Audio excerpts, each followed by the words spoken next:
እስራኤልን ሲቀጣ ቋንቋቸውን የማታውቋቸውን ሜዶናውያንን አመጣባቸዋለሁ ብሎ በነቢያት መጽሐፍ እንደተናገረ አውቃለሁና አይ ቲንክ በሶፎንያስ ወይ በሶፎንያስ ይመስለኛል፣ በእንባቆም ወይ ሶፎንያስ በሶፎንያስ ላይ እንደዛ ብሎ ተናግሯቸዋልና እነዚህ ሜዶናውያን እንግዲህ ያኔ የተለያዩ ስለሆኑ ሜዶና ፋርስ የተለያየ ነው። ኤላም አውራጃ ላይ ያሉት የተለያዩ ናቸው። አይ ቲንክ በየራሳቸው አሁን ያለችዋን ኢራን አልነበረችም የነበረችው። ግን ያው በዛን ጊዜ ሳይሆን ከምርኮ በኋላ እንግዲህ ነገስታት በነበሩበት ዘመን ወዳጅነትም የነበራቸው ጊዜ ነበር። በምርኮ ምድር ላይ ሆነው ደግሞ ጠላትነትም የነበረበት ጊዜ ነበረ። በተለይ በኤላም አውራጃ ላይ ያለው ነበረ። ያው ሱሳ በዛ በኤላም አካባቢ ላይ ስለነበረ ማለት ነው። ይሄ ምንድነው የኡባል ወንዝ የተባለው ለሱ አቅራቢያ ስለሆነ ማለት ነው። ያ እዛ አካባቢ ላይ የነበሩት በምርኮ ምድር በነበሩበት ጊዜ ሰላም የነበሩበት ጊዜ አለ። ደግሞም የእነሱን ደግሞ መጥፋት የሚፈልግም ሰው ደግሞ ያው ሃማ የምናውቀው ነው። ከዛ ምድር ከዛ አካባቢ ላይ ነው የወጣው እና እንግዲህ እንደየነገስታቱ የነገሱ ነገስታት በመጡበት ዘመን አንዳንዶቹ ልክ እንደ አርጤክሲስ በነገሰበት ዘመን ከአስቴር ጋር ጋብቻም ስለፈጸመ ሰላም የነበረበት ጊዜ ነበረ ተብሎ ይባላል። ግን በዛኑ በሱ ግዛተ መንግስት ውስጥ ነው የአይሁድ ህዝብ እንዲደመሰስም ደግሞ ይፈልግ የነበረው ማለት ነውና የአሁኗ እስራኤል 1948 ላይ ከተመሰረተች በኋላ ኢራን እንደ አገር ነች ብላት ነበር። እስራኤልን እውቅና ሰጣት ነበር። በኋላ ግን አሁን የአያቶላው መንግስት በመጣ ሰዓት ላይ በፍጹም ከምድር ላይ መጥፋት አለባት፣ ሀገር አይደለችም፣ እውቅና አንሰጥም ብሎ የሚል ርዕዮተ ዓለም ነው ይዞ የመጣውና ግን ከዚህም ባለፈ በቃ በእነሱ በሁለቱ መካከል ምንም ወዳጅም ጠላትም መስለው የሚታዩበት ጊዜ ቢኖሩ፣ በተለይ ወዳጅ መስለው የሚታዩበት ጊዜ ቢኖሩ ከዛ ምድር ላይ አይዶ ነው ለእስራኤል ህዝብ እኔ መልካም የሚመኝ ሰው አስተሳሰቡ የተፈወሰ ሰው ከተገኘ በቃ በጣም እግዚአብሔር የባረከው ነው እንጂ የሚበዛው ጠላትነታቸው ነው። ህዝቡ እንደ ህዝብ ሊከባበር ይችላል፣ ሊቀባበል ይችላል። ግን መንግስቱን ይመራ የነበረው ከጥንትም ጀምሮ ግማሹ ጤነኛ ቢሆንም እንኳን አብዛኛው ግን ጤነኛ አይደለም እና ፖለቲካዊ ነው ስትል መንፈሳዊ ሆኖ ታገኘዋለህ። መንፈሳዊ ነው ብለህ ስትልም ደግሞ አሁን ደግሞ ጥልቅ የሆነ መንፈሳዊ ነው፣ ዝም ብሎ እንኳን አይደለም እና ኮምፕሊኬትድ የኢራን እና የእስራኤል ግን የማይታወቅ ውሉ የጠፋ አይነት ነገር ሆኖ አይደለም፣ ግልጽ ነው። ኢራናውያን የእስራኤላውያንን መጥፋት ይፈልጋሉ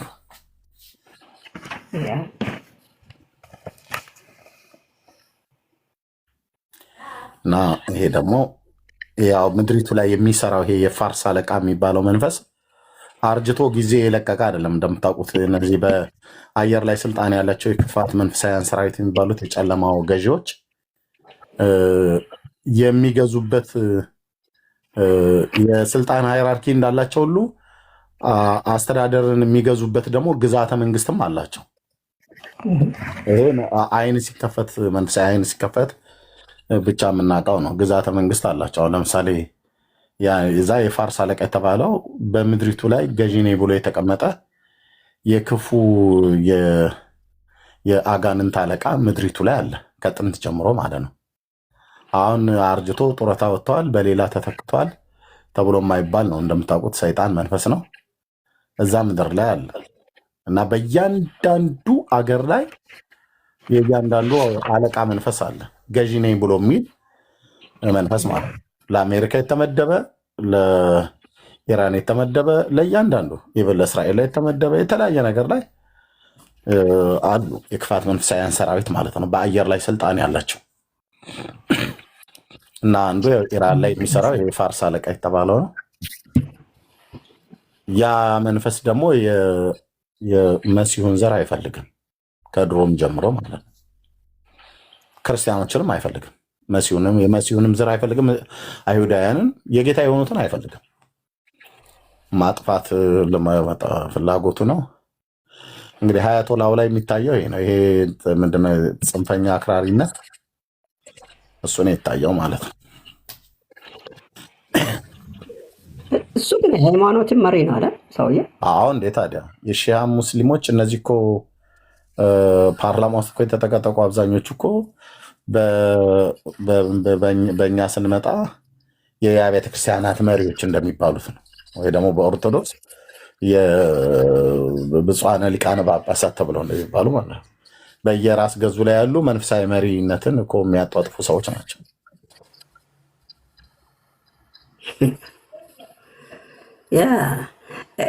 እኔ ደግሞ ምን እያሰብኩ እንደሆነ ታውቃለህ? ይሄ ያው ቅድም እንዳልከው በየጊዜው ያኔ በስደት ዘመን ላይ እስራኤል በተበተነበት ጊዜ በብዛት ይሄኛውን አገር የመልማቱም የዛሬ ደረጃ ላይ መድረሱም ምክንያቶች እስራኤላውያን ናቸው ነው የሚባለው። ለማንኛውም ለኢራቁ ለኢራን ሊሆን ይችላል። ምክንያቱም እዛ ተቀባይነት ነበራቸው፣ ብዙ ሰዎችም ነበሩ። ከዛ በኋላ አገርነት ላይ ሲገቡ ብዙዎች ሄዱ፣ ብዙዎች እዛው ነበሩ። ይሄንን አገርነትን መልሰው ሲቃወሙ እዛ ሀገር ላይ የነበሩ እስራኤላውያንን ለቅሞ እንደጨረሱ ነው የሚናገረው።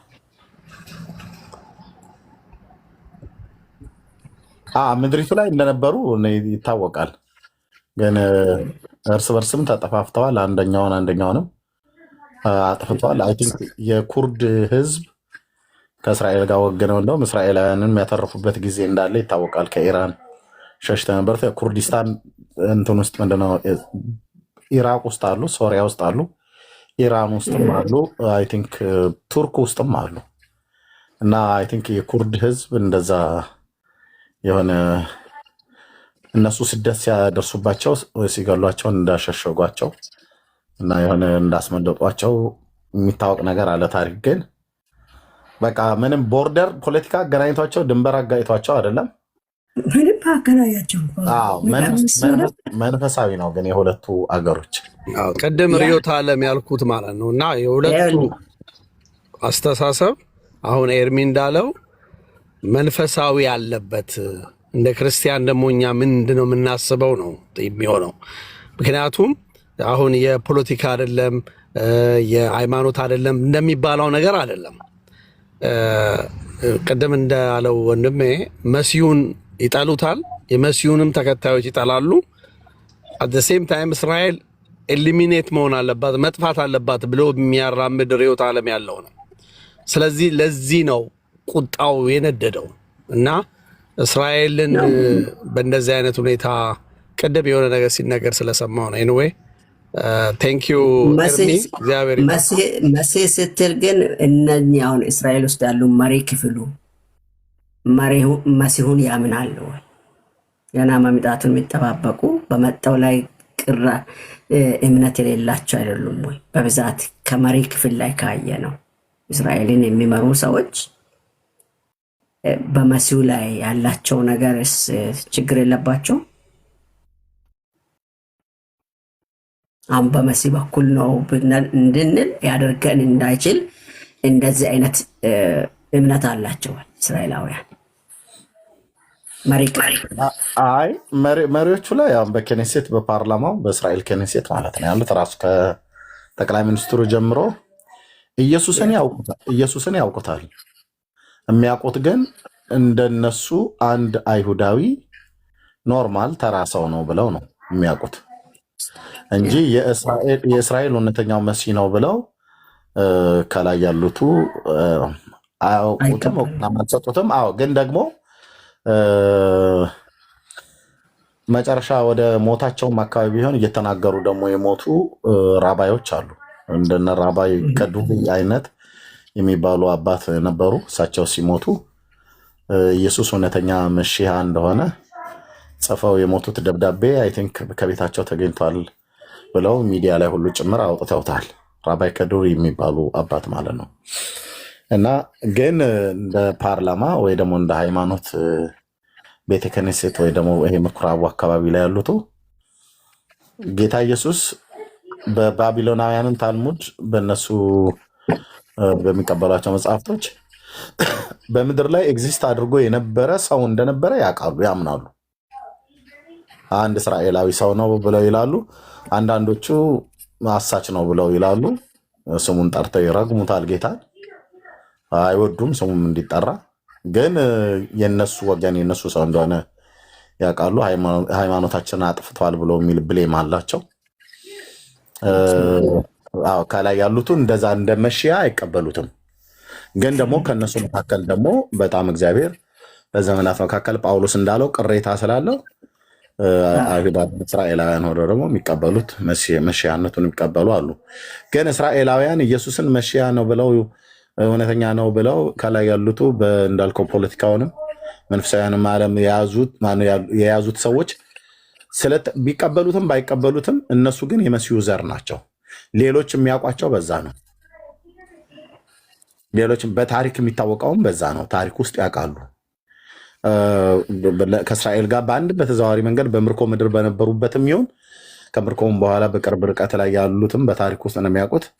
ከእስራኤል መድኃኒት እንደሚወጣ መጽሐፍትን የእስራኤልን አምላክ ወይ ደግሞ የእስራኤልን ሃይማኖት የሚያውቁሉ በሙሉ ያውቃል። አሕዛብ የሚባል ማንም መድኃኒት ከጽዮን እንደሚወጣ ማለት ነው። እና ይሄ ትንቢት ስላለ ምናልባት ኢራናውያኑ አይ ቲንክ እነዚህም ምንድነው ሰባ ሰገል የሚባሉት እኮ የዛ አካባቢ ሰዎች ናቸው ብለው በመጽሐፍ ቅዱስ ተማሪዎች ዘንድ የሚጨቃጨቁ አሉ። ያው እውነት ነው እውነት አይደለም ብሎ የሚል ማለት ነው። ከምስራቅ ነው እንግዲህ ወደ ኢየሩሳሌም መጡ ብሎ የሚሉት አዎ ከኢራን ነው ብለው የሚሉ አሉ። እነሱ የጥበብ ሰዎች ናቸው ብለው የሚሏቸው ማለት ነው። አንዳንዶቹ ደግሞ የለም ከዮርዳኖስ ወንዝ ማዶ ነው። እንግዲህ ከዮርዳኖስ ወንዝ ማዶ በዚያ ዘመን ላይ የትኛው ነው ተብሎ እንዲህ ነው ተብሎ አይባልም። ያንን የኤደን ባህረ ሰላጤን ማነው የኤደን አልኩኝ የፋርስ ባህረ ሰላጤን አቋርጠው ከዛ ማዶ ነው የመጡት ብሎ ለማለት ይቸግራል ከወዲሁ። በሞዓብና በአሞናውያን ምድር ላይ ያለው ያውና ጆርዳን ተብሎ የሚጠራው ወይ ደግሞ ከዚህ ከኩዌት አካባቢ፣ አንዳንዶቹም ያው ከኢራን ነው ብለው ይጨቃጨቃሉ። የኛዎቹ ደግሞ እነዘበነ ደግሞ የለም ከዚህ ከኢትዮጵያ ነው የሄዱት ሰባ ሰገል ብለዋል።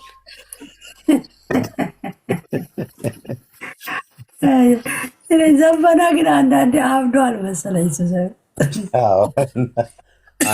ጫት ብላል እኮ አንዳንድ ንግግሩ ያስቀኛል።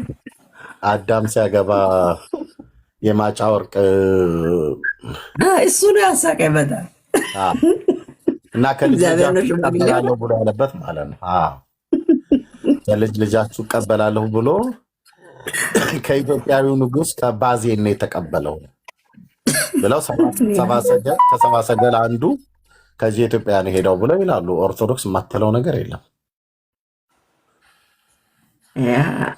እኔ እኮ እንትኑ እኔ በጣም የሚያሳዝነኝ ይሄ ትልልቅ ማዕረግ ያላቸው ተምረዋል፣ እውቀት ዶክተር ነው። አሁን ደግሞ አንድ አለ ምድር ላይ ነው በምን ላይ ነው የሚሰራ? በሰማይ ጠፈር ላይ የሚሰራ ሰው አለ።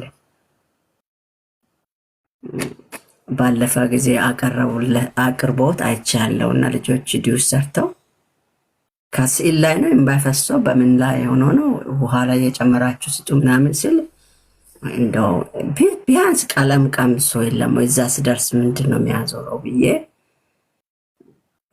አልገባኝም። አሁን ዘበነ ዶክተር በምን ዶክተሬት ይኑሮ አላውቅም። ብዙ ጊዜ ይቀልዳል። በስ ህዝብ ላይ ነው የሚቀልደው እሱ። ከኢትዮጵያ ወጣ ይሳኮሪ እንውጣ ከኢትዮጵያ ወደ እስራኤል እንምጣ።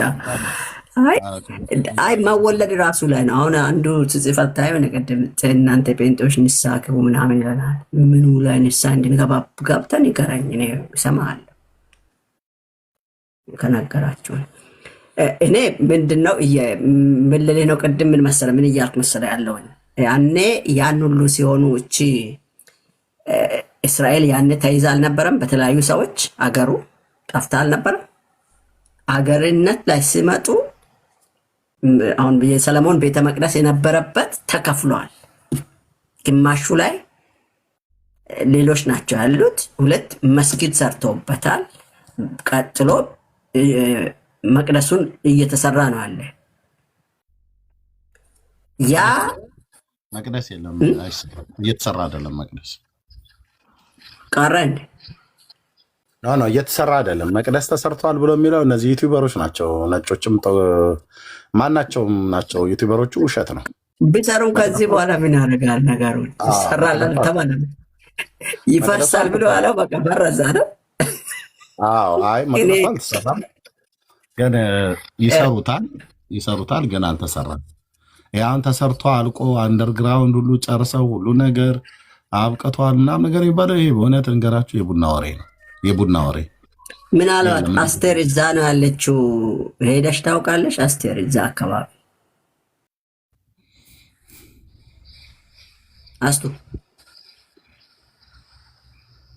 አስቴር አሁን እንትና ማን ነው? እኔ እስራኤላዊ ነኝ ብለዋል። እስራኤል ነው እንደምትኖረው አስቴር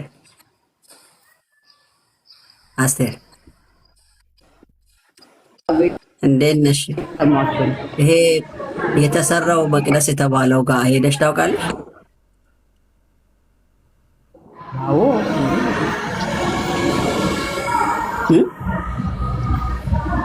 አዎ አልተሰራም። ማረማን ነው ተሰራ የሚለው ዝም ብለው ነው ሳቆር የተሰራ ነገር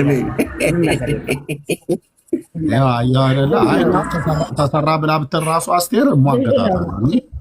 ሄጄ ቦታው ላይ አላየሁም፣ ግን ሰላም ብያለሁ። እንዴት ነሽ አስቴር? ሰላም ነው። ጌታ ይባረክ። እኔ ቤት እስራኤላውያን አይታጡምና ለዛ ነው ውሸት ነው። እንደው ግደር ነው ግደሩ ታርደዋል ምናምን ብለው አንዱ ቀራ ብለው አንድ ሰሞን ፖለቲካ ሰሩብን።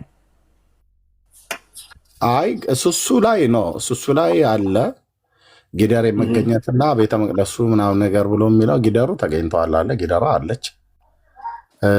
ባለፈው ትሬኒንግም አድርገዋል አንደኛዋ ጊደር ላይ። ትክክል ነው። እንትን ምንድነው ትሬኒንግ ማለት ስልጠና ኤክሰርሳይዝ ልምምድ አድርገዋል።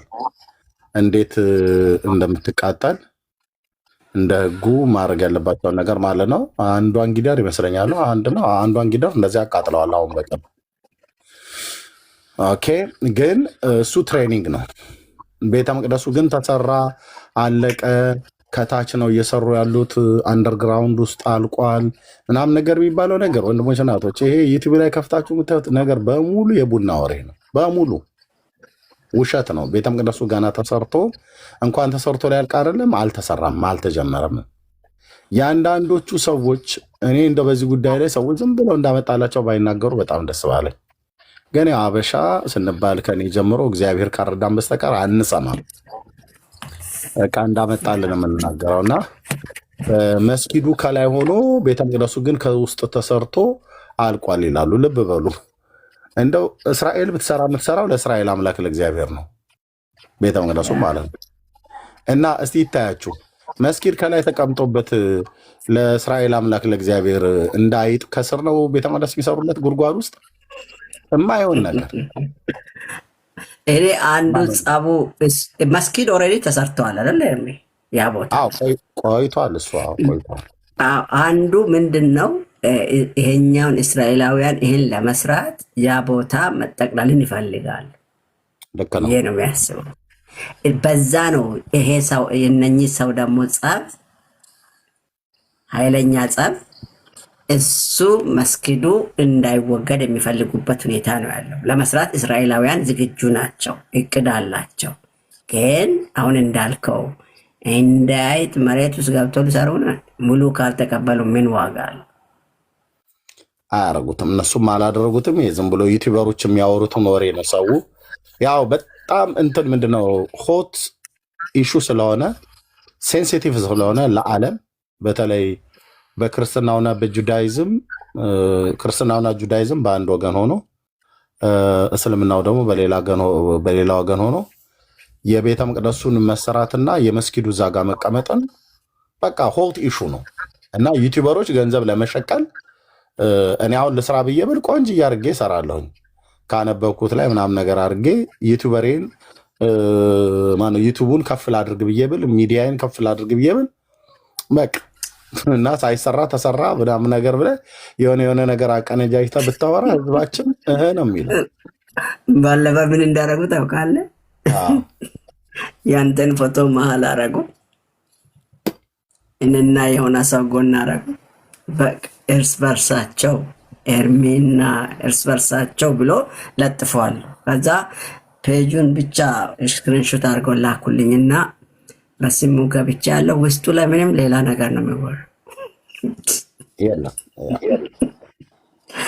እኔ ዩቲዩበርን አትመናቸው። ዩቲዩብ ብዙ ሰው ማያድግልን ለዛ ነው እኮ የኛ ልክ ነው፣ ውሸት ነው። እና ቤተ መቅደሱን ከመሰራት ተሰርቷል ብለው የሚሉ ሰዎች ውሸታቸውን ነው። እየተሰራም ነው ብለው የሚሏችሁ ሰዎች ውሸታቸውን ነው። ይሰራል፣ የሚሰራበትን ጊዜ አናቅም ብለው የሚሉ ሰዎች ግን እውነታቸውን ነው። ይሰራል፣ ያ የሚሰራበትን ጊዜና ዘመን ግን አናቀውም። ያም ራሱ ከምልክቶቹ አንዱ ነው አይደል? ስለመሰራት መጽሐፍ የሚያወራ ምልክቱ ነው። ያ ለመሰራት ደግሞ ብዙ ዋጋ ይከፈላል። እኔ አሁን ብዙዎቹ አሁን ለምሳሌ ሰሞኑን በደንብ ሚዲያዎቹን ካየ በቃ ማያመጡ ሕዝቅኤልን ራእይን እየተረተሩ እንዴት አድርገው 10ሩን መንግስታት ምናምን ብለው ቆጥረው እንዴት እንደሚጨፈልቁ እያየው የቀደምት አንዳንድ ታሪኮችን አንዳንድ አባቶች መጽሐፍ ሁሉ ጽፈዋሉ፣ ስብከት ሰብከዋሉ። በኋላ ላይ አሁን ያ ስብከታቸው ዛሬ ላይ ብትመዝነው ውሃ በልተዋል። አሁንም የሚናገሩ ሰዎች ውሃ እንዳይበላቸው ያስፈራል። ንግግራቸው በጣም ጥንቃቄ የሚጠይቅ ጉዳዮችን እንዴት ደፍሮ እንደሚሰሩ አልገባኝም። ደግሞ ትልልቅ ሰዎች የሚባሉ ናቸው።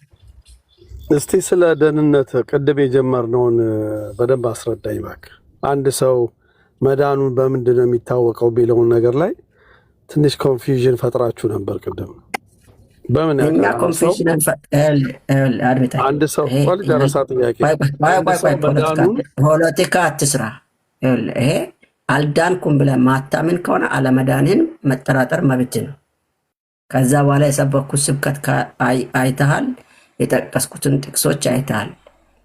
አንድ እኛ አማኞች አብሶ ዲነናል ብለን ገግመን የምንኖር ነን፣ ተጠራጥረን አናውቅም። አሁን እኔ ሃይማኖት ብዬ አላወራውም። እንደ ሃይማኖተኛ ከሄድክ የፕሮቴስታንቱን ዓለም ካየው ገገማ ነው ሁሉም። ድነሃል ካልክ አዎ ድኛለሁ ነው የምለው። ምን እርግጠኛ ረጋ አምኛለሁ መንፈስ ቅዱስ መስክሮልኛል ብሎ በቃ አለቀ።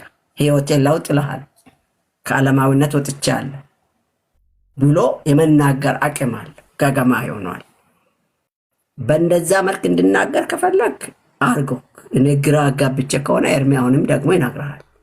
ኤርሚ ስነግር የሚገባ ከሆነ ኤርሚ ይነግርሃል። ኤርሚን ጠይቀው። እኔን የጠየቅኩን ጥያቄ ሳትቆርጥ ሌላም ነገር ሳትል ቀጥታ አንድ ሰው መዳኑን በምንድን ነው የሚያረጋግጠው? ስላወራ ነው? ድኛለሁ ስላለ ነው? በምንድን ነው የሚያረጋግጠው? ወይስ እኔ ነኝ? ለምሳሌ አንድ ሰው መዳኑን ሰው ነው የሚመሰክርለት ወይስ መጀመሪያ ራሱ ነው የሚያውቀው? እሱስ ከሆነ ታዲያ ሁሉ ዓለም ላይ ያለ ቤተክርስቲያንና ምናምን ለምን ተለያየ?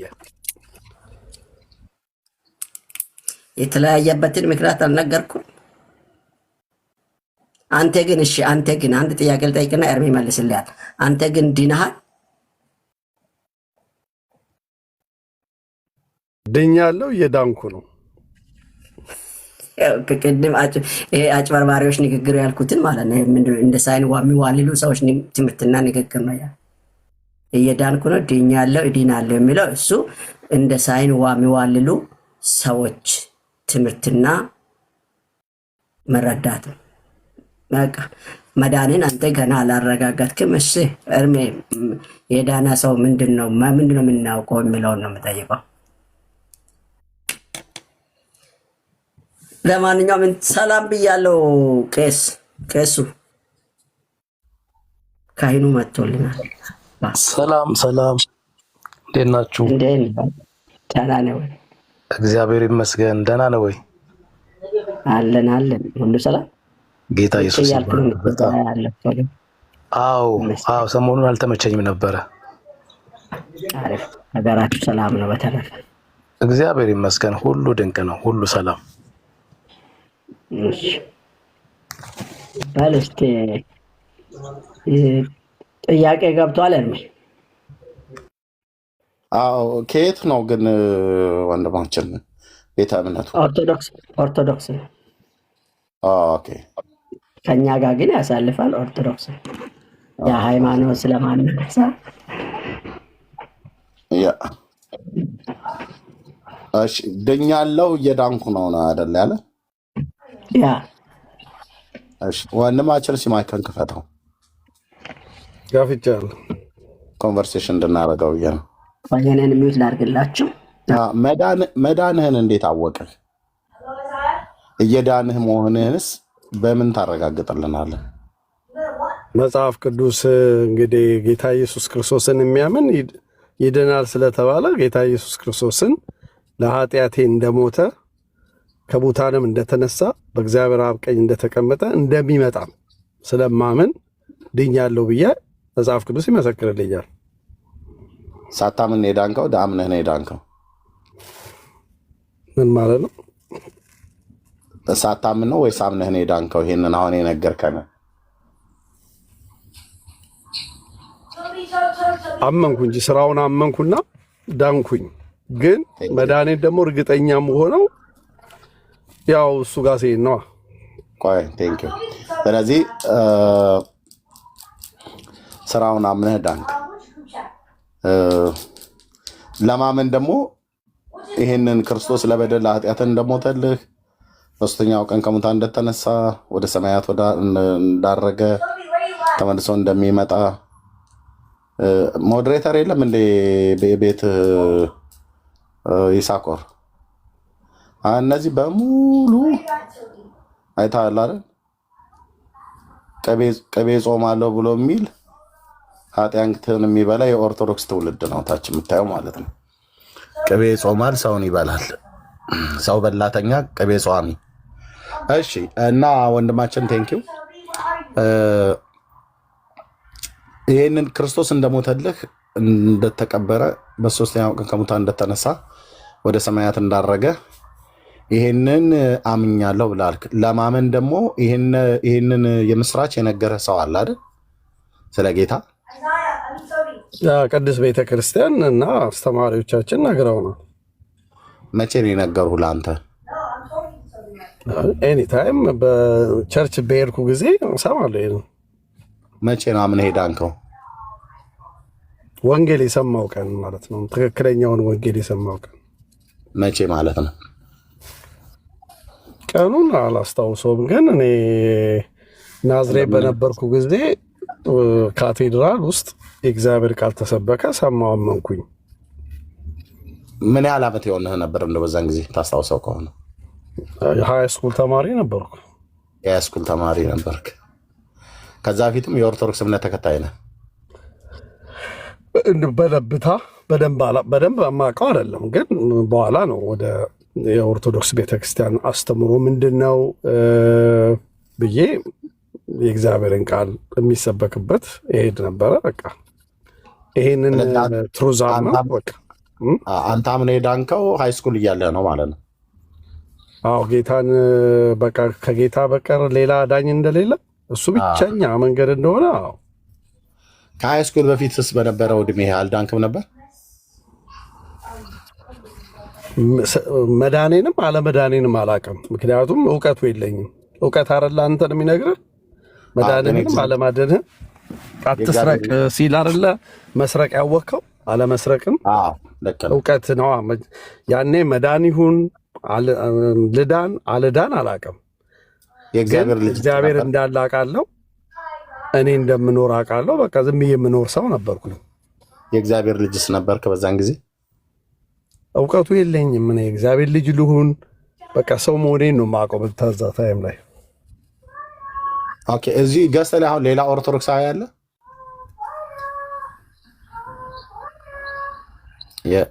ካለ ማለት ገስት ላይ ነው። ገስት ላይ ማን አለ? የለም። ካለ ራሱን ይግለጥ።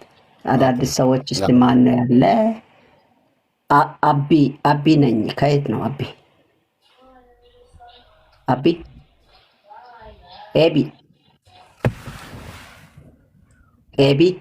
ኤቢ አይሰማኝም። ቢን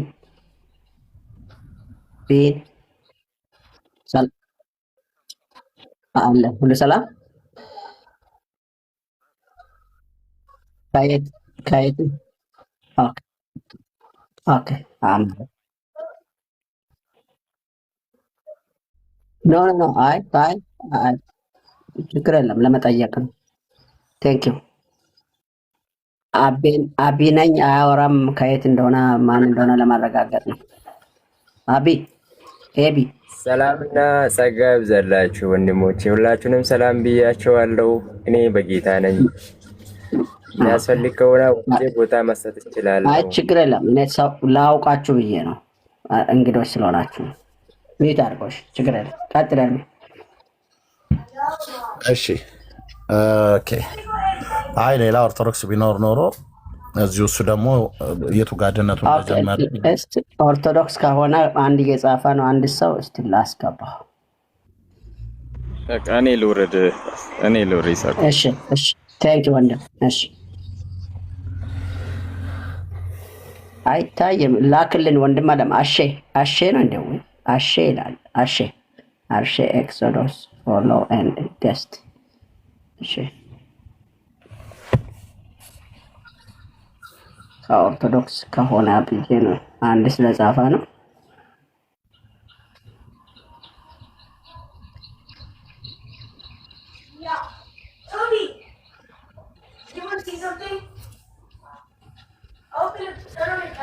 ሰላም ነው። እሺ ከእግዚአብሔር ከአባታችን ከጌታም ከኢየሱስ ክርስቶስ ጸጋና ሰላም ይብዛላችሁ። ሰላም ነው። አንድ ቁጥር የጻፍኩት እኔ ከኢየሱስ ጋር ነኝ፣ ኢየሱስ ያድናል። ዳግም ከተወለደ ውስጥ ነህ? አዎ። የት ቤተ እምነት ነው የምትሄደው? እኔ ወደ ሆሳዕና ነኝ። ለምን ጊዜ ትወስዱብናላችሁ? ለምን አንድ ቁጥር ጻፍክ ታዲያ? እስኪ ሶሪ ነኝ። በቃ ቀጥለን። ኤኒዌይ ኦኬ እሺ። እንግዲህ ወንድማችን ምንድን ነው ያለው? የሃይ ስኩል ተማሪ እስከሆነበት ጊዜ ድረስ ኦርቶዶክሳዊ ነው፣ ግን ምንም የማያውቅ ኦርቶዶክሳዊ ማለት ነው። እንደ አብዛኛው በምድራችን ላይ እንዳለው አሁን በጣም ብዙ ኦርቶዶክሳውያን ምንም አያውቁ። ለምን እንደው ምንም የማያውቁት? አንደኛ ህዝቡም ለመማር ቤተክርስቲያን አይሄድም፣ ሁለተኛ መምህራን አያስተምሯቸውም፣ የንስሐ አባቶቻቸውም የእግዚአብሔርን ቃል አይነግሯቸውም፣ አያስተምሯቸውም። የዘላለም ህይወት አለው የብለብተር ምን ማለት እንደሆነ የዘላለም ህይወት የማያውቅ በጣም ሚሊዮን ኦርቶዶክሳዊ ነው ያለ። ከሞት በኋላ ስላለ ህይወት እርግጠኞች አይደሉም። እንደውም ቤት ለቤት በምናወራበት ሰዓት ላይ ድሮም እንኳን ጭምር ሲያወሩን የምንሰማው ማን ሄዱ አይቶታል ገሃነመ እሳትና ሲኦል አለ የሚባለውም ነገር እኮ ምን ያህል እርግጠኞች ናችሁ ማን ሄዱ አይቶታል ብለውም ሲሉ ሰምተናል። በጎረቤትም የነበሩ ሽማግሌዎች ናቸው፣ የተከበሩ ናቸው የተባሉ ማለት ነው። ስለዚህ አሁን ወንድማችን ያለው የሃይ ስኩል ተማሪ እስከነበረበት ጊዜ ድረስ አላቅም አለ። ዘላለም ህይወት እንዳለ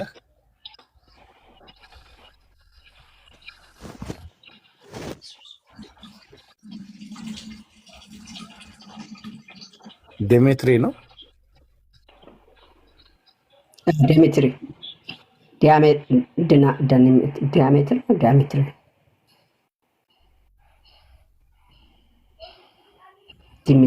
ዲሜትሪ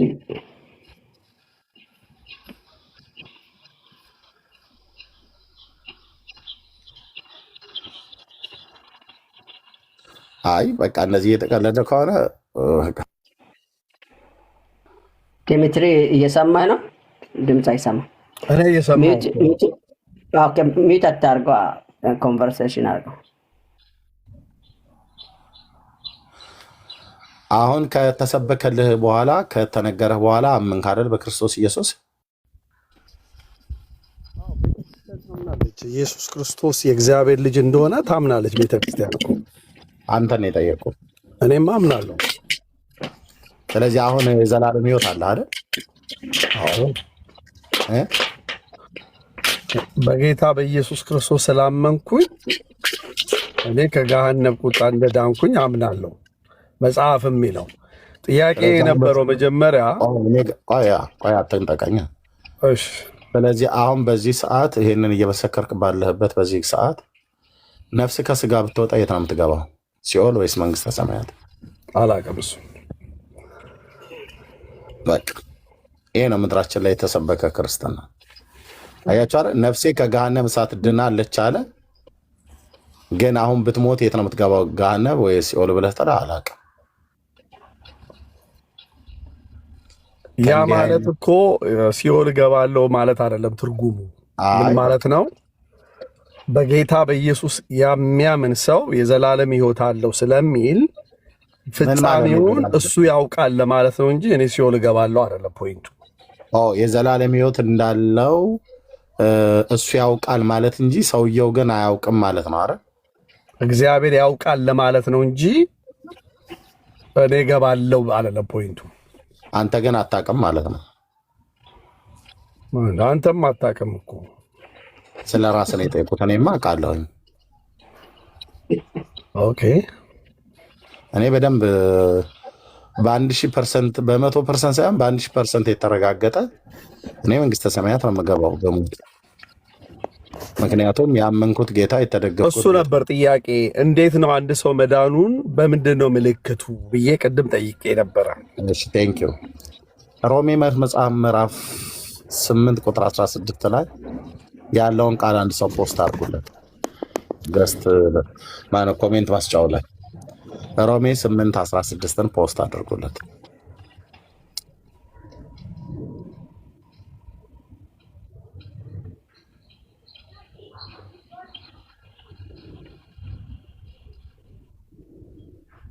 ከእንዲህ አይነት ክርስትና እግዚአብሔር ያድናችሁ።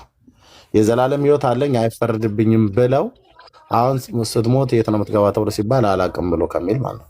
ይሄ እኮ ከእስልምና ሃይማኖት እኮ በምንም አይለያይም። አየሁታች የተጻፈውን ወንድማችን ሮሜ 8:16 ምን ይላል እያለ ያለህ እኮ አልገባህም። ሚዩት አድርገው። እኔ ሲኦል እገባለሁ አይደለም ያልኩት፣ እግዚአብሔር ያውቃል። እግዚአብሔር በባህሪው ሁሉን የሚያውቅ አምላክ ነው። እኔ ስለ ጌታ ሁሉ አዋቂነት አይደለም የጠየኩ፣ ስለ አንተ ማወቅ ነው። እኛ እንድናቀስ መጽሐፍ ምን ይላል ብሎ የሚለውን ምን ይላል እስኪ አንብበው። የእግዚአብሔር ልጆች መሆናችን ያ መንፈስ ራሱ ከመንፈሳችን ጋር ይመሰክራል። አንተ የእግዚአብሔር ልጅ ነህ? አዎ። እንዴት ነው የእግዚአብሔር ልጅ የሆንከው? በጌታ በኢየሱስ ክርስቶስ ስላመንክ ነው ልጅ የሆንከው? አዎ። ስለተጠመቅክ አይደለም? ስላመንኩ ነው የተጠመቅኩት። መቼ ነው የተጠመቀው? በ40 ቀን ነው አምነን የተጠመቀው። ያው እኔ ባላወራም ያው ቤተሰቦች ያመኑ በዛ ጥምቀት። ስለዚህ አንተን ያመንከው ወይስ ቤተሰቦች ናቸው ያመኑት? ቤተሰቦቼ። አንተ አምነን የተጠመቀው ወይስ ቤተሰቦች አምነው ነው የተጠመቀው? ቤተሰቦች ያመኑ፣ እኔም ደግሞ በዛ ተባበርኩኝ። መጽሐፍ ቅዱስ ግን ቤተሰቦቹ ያመኑለት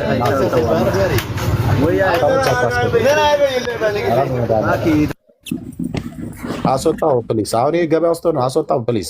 ካልሆነ እኔ እወጣለሁ። እንደዚህ አይነት ነገር በጣም ነው የሚያስጠላኝ። አስወርደኝ ሰውዬ። ያሁን የገባው ማለት ነው። እንዲህ አይነት ገበያ ውስጥ ሆነው ገስት ሲልኩ ለምን ታስገባላችሁ? አዳዲስ ሰዎች ከመጡ አታስገቧቸው ከማታውቁ ውጭ። ኦኬ ወንድማችን የተጠመቅከው አምኜን የተጠመቅኩት ነው ብለህ ያልከኝ ስጠይቅህ ግን ቤተሰቦቼ አምነው እኔ ጥምቀቱን ተጠመቅኩ ነው አይደል ያልከኝ? ባልሳሳት አሁን በ40 ቀን ምን ታስተውላለህ? ቤተሰብህ እምነትን ስለሚያውቅ አንተ ጥምቀቱን ስትወስድ እነሱ ግን አመኑልህ አይደል? ፕሮቴስታንትም እኮ ያጠምቃል አይደል እንዴ? አልጠየኩም ብራዘር፣ አልጠየኩም። እኔ አንተን የጠየኩህ ምን አገባህ አንተ ስለ ፕሮቴስታንት? አንተ ኦርቶዶክስ ነህ። እሺ ኦኬ፣ ስለ ራስ ሃይማኖት ነው። ራስን ችለህ ቁም። እኛ ኦርቶዶክስ ያጠምቅ የለ እንዴ? ኦርቶዶክስ እንዲያደርግ የለ እንዴ? አንልም። እኛ እንደ ወንጌል አማኝ ከጠይቀን እኛ ራሳችን እንችላለን መልሰው። ስለዚህ አንተ ራስን ችለህ ስትመልስ ቤተሰቦችህ አመኑልህ፣ አንተ ግን ጥምቀቱን ወሰድክ አይደል? መጽሐፍ ቅዱስ ግን ቤተሰቦቹ አምነውለት እሱ ጥምቀቱን ይውሰድ ብሎ የሚል ትምህርት አለው? አይ ለምሳሌ ሐዋርያት ሥራ ላይ ቤተሰቦቹ ተጠመቁ እኮ አንድ ላይ ሰውዬ ጋራ አንተና ቤተሰብ ትድናለህ ከተባለ ቤተሰቡ አልጠየኩም። ይሄን ያልኩን ልብ ብለህ ስማኝ። ቤተሰቦቹ አምነውለት እሱ ጥምቀቱን የወሰደ ልጅ አለ ወይ ነው ያልኩህ። አይ ሁሉም ተጽፎልናል ብዬ አላምንማ። ስለዚህ የተጻፈ አለ። ለምሳሌ አልኩህ ሐዋርያት ሥራ ላይ የተገለጠው አልጠየኩም ብራዘር። ቤተሰቦቻቸው ጭምር ተጠመቁ የተባለውን ፋሚሊ አትንገረኝ። አራቱን ፋሚሊ ስለማውቀው ማለት የአራት ቤተሰብ አለ። የቆርኔሌዎስ ቤተሰብ፣ የመቶ አለቃው የሆኒ ጠባቂ ቤተሰብ፣ የስጢፋኖስ ቤተሰብና የሊዲያ ቤተሰብ አለ። አልጠየኩም። እኔ ከነ ቤተሰብ ተጠመቅኩ ወይ ብዬ ስለ ነው። ልክ አይ አልተጠመቅኩም ወይ ተጠምቃል ብለህ ስትል እንደኔ እኮ ከነ ቤተሰባቸው የተጠመቁ ሰዎች አሉ ብለህ ብትል እነሱ ዋቢ የሆኑ ነበር። እኔ ግን የጠየቅኩህ አንተ ጥምቀቱን ልትወስድ ቤተሰቦቹ አምነውለት እሱ ጥምቀቱን የወሰደ ከአንተ በፊት የነበረ ትውልድ አለ ወይ ነው ብዬ እያልኩ ያለሁት ከመጽሐፍ ቅዱስ ነው። ነገርኩህ እኮ ሐዋርያት ሥራ ላይ ያለው ቃል እሱ ለእኔ ለመልስ ይሰጠኛል አልኩህ። ወንድም አለም አልጠየኩም። የጠየቅኩ ልብ በል፣ አሁንም አልሰማኸኝም። እዛ ጋር የምጠቅሳቸው ቤተሰቦች በሙሉ ከዚህ በኋላ እንዳታደክመኝ። እዛ ጋር የምጠቅሳቸው ቤተሰቦች በሙሉ ቤተሰቦቻቸው አምነውላቸው የተጠመቁ ሕፃናትን እንዳንተ የ40 ቀን ሕፃናት አታመጣም። የለም። የኔ የጠየቅኩ ቤተሰቦች ስለ አንተ ሲሉ አምነው አንተ ግን ጥምቀቱን እነሱ እምነቱን እንደዛ አድርገው የተጠመቁ ልክ አንተ በተጠመቅበት አይነት አጠማመቅ የተጠመቁ አሉ። የለም ማለት በቃ የለም። ይሄ ነው በ12 ቁጥር ምስማር የምንዘጋው የለም። ስለዚህ አሁን ወንድማችን ቀጥሎ የሚያወራን በቃ ኦርቶዶክስ ዝም ብላ የፈበረከችው ተራ ወሬ እንጂ የመጽሐፍ ቅዱስ ትምህርት አይደለም ማለት ነው።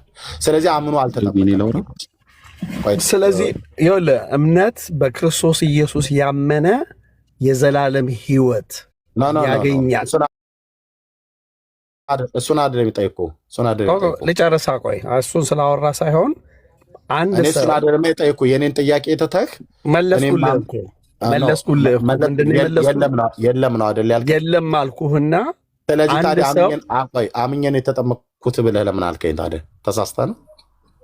አምኜ ስምልህ እኮ ቤተሰቦች አምነው እኔን ተጠመቅኩኝ። ስለዚህ አምኜ ማለታችንም አንተ ሳታምን እንዴት? ኦኬ ቤተሰቦች አምነውልኝ ከዛ እኔ ተጠመቅኩኝ።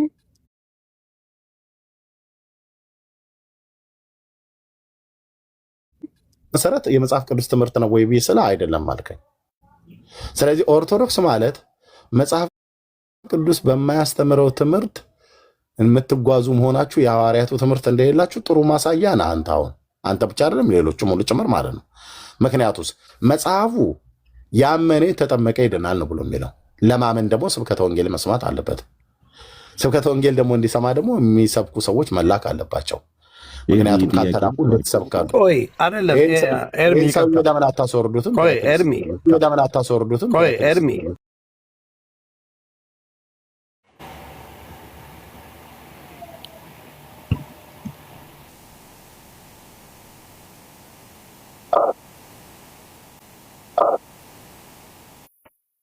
አይነት ነው የምታረጉት ማለት ነው አይደለም። አንድ ሰው ተጠመቀ አይደለ? በ40 ቀኑም ሆነ በ80 ቀን ተጠመቀ።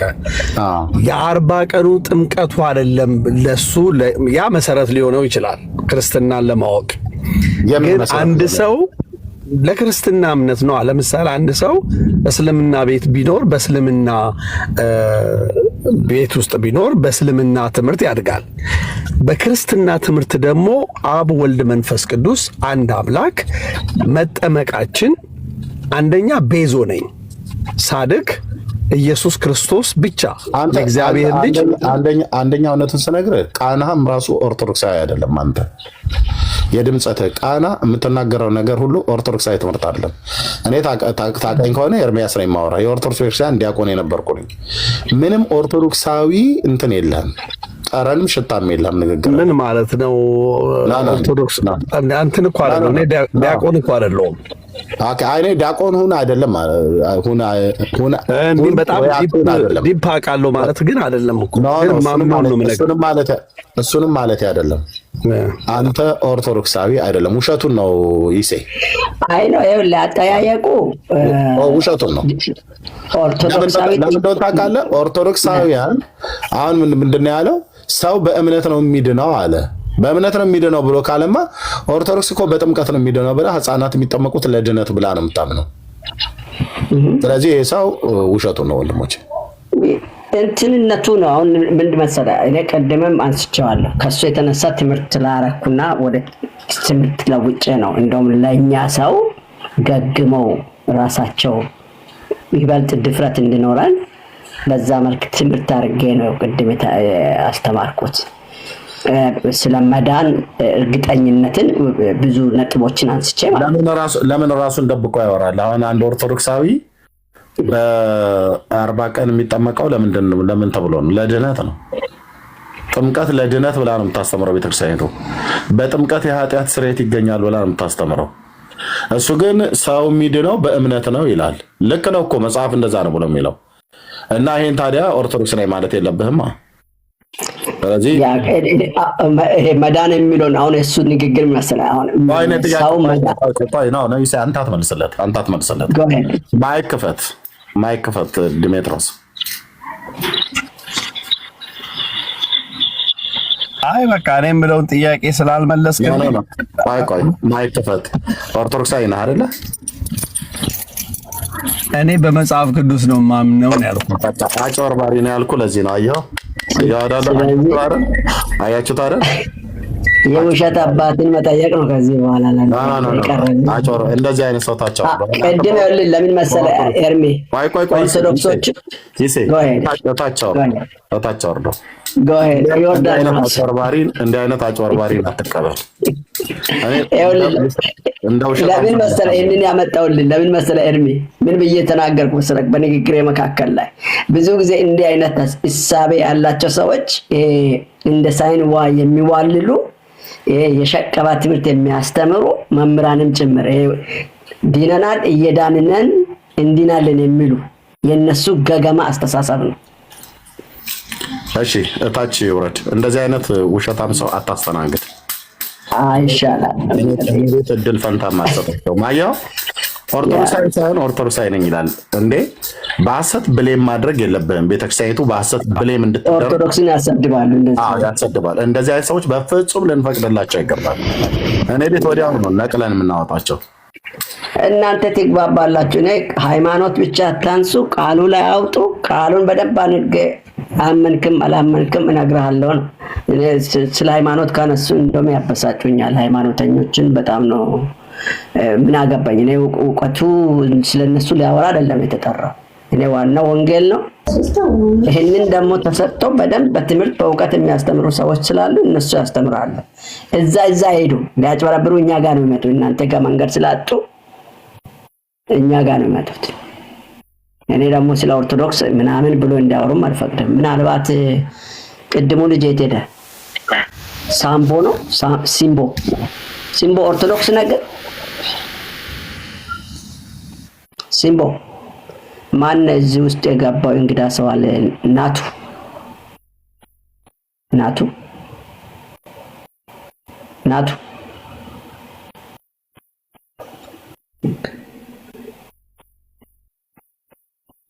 ታቸውን ተጠብቀኛለህ ማለት ነው። ናቱ ይሄ ሰው እስቲ ያናናገር ሲምቦ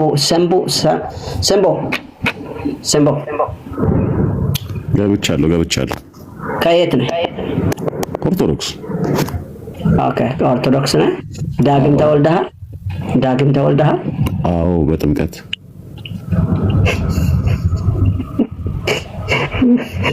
እስቲ አስረዳኝ። ዳግም መወለድ የሚለውን ሐሳብህን እስቲ ንገረኝ። እንዴት ነው የምትገልጠው? ዳግም መወለድ ምን ማለት ነው?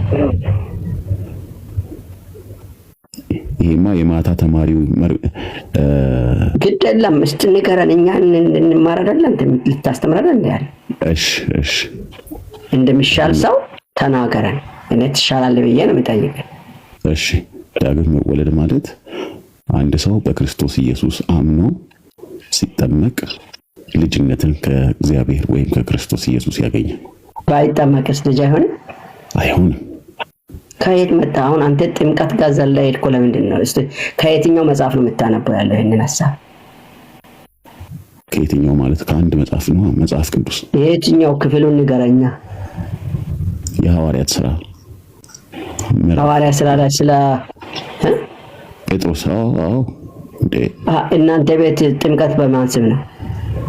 በአብ በወልድ በመንፈስ ቅዱስ። እንጂ ጴጥሮስ አጠመቀው በማን ስም ነው? እንደው ጥምቀት ከሆነ ብዬ አይ ተነገረኝ። ኦኬ ጥምቀት በኢየሱስ ስም ነው ወይ? ጥያቄን መልሳ። ሐዋርያቱን ግን ክርስቶስ ሲልካቸው ወንድም በወልድ በመንፈስ ቅዱስ። እሱ ሐዋርያ አይደል እንዴ? እሱ አይደል የተላከው? አንዱ የተላከው እሱ አይደል እንዴ? አንዱ ምን አሉኝ ጋሼ? የተላከው እሱ አይደለም ወይ አንዱ? አልገባኝም ጥያቄው።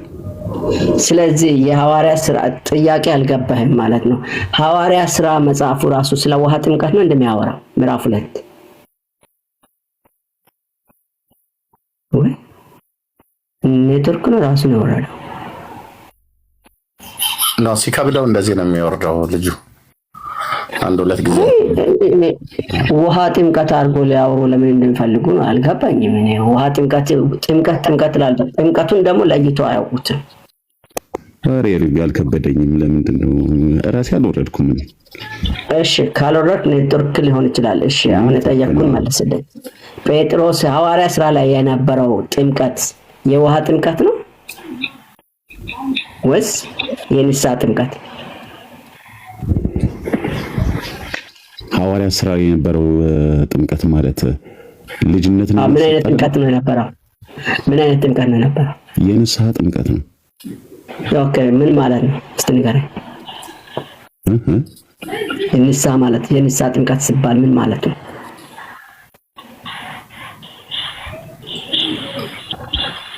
የንስሐ ጥምቀትና የውሃ ጥምቀት ግን ለይተህ ታውቀዋል?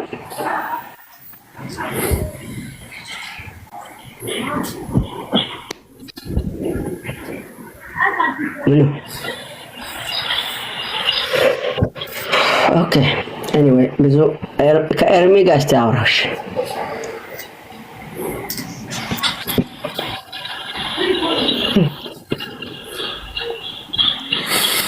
ሳምቦ የለም።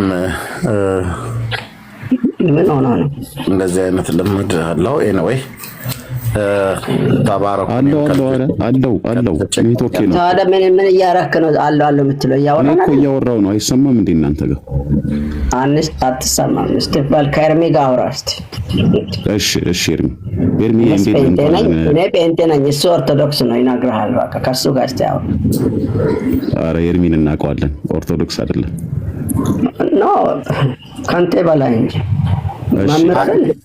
እሴ አውራው። እኔ ልጆችም አሉ። ከልጆቼ ጋር ነበርኩ ያለሁት። ቀደም ሰዎች ሲያደርጉ ነው የመጣሁት። ምንድነው ርዕሳችሁ ምንድነው? ምን ርዕስ ትጠይቃለህ? ተጠየቅከውን ሰዓት መልስ። ሌላ ርዕስ ምን አደርግልሃል? እና ተባረኩ። እሺ የተባረኩ። እሺ ኤርሚ የተባረከ። አሜን። እሺ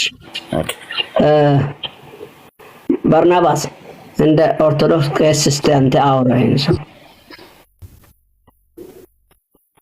ወይ ኤርሚ ይሴ ቄሱ ጋር አውራ ውስጥ ቄስ አንተ ቄስ ነህ። እስቲ አውራው። እንዴት ነህ ወዳጄ? ሰላም እንዴት ነህ? እግዚአብሔር ይመስገን ሁሉ ሰላም አለን። ስለ ዳግም ልደት እያወራህ ነበር አሁን። ስለ ዳግም ልደት አይደለም። ዳግም ተወልደሃል አይደል ያለህ? ስለዚህ ዳግም ልደት ማለት እኮ ነው እሱ። ታዲያ ሌላ አማርኛ አለው? እሺ አንተ ዳግም ተወልደሃል አይደል? በጥምቀት እሺ በጥምቀት የምትለውን ታስረዳኛለህ? አንድ ሁለተኛ ነገር ደግሞ በስንት ዓመት ወይም ደግሞ በስንት ጊዜ ነው የተጠመቀው?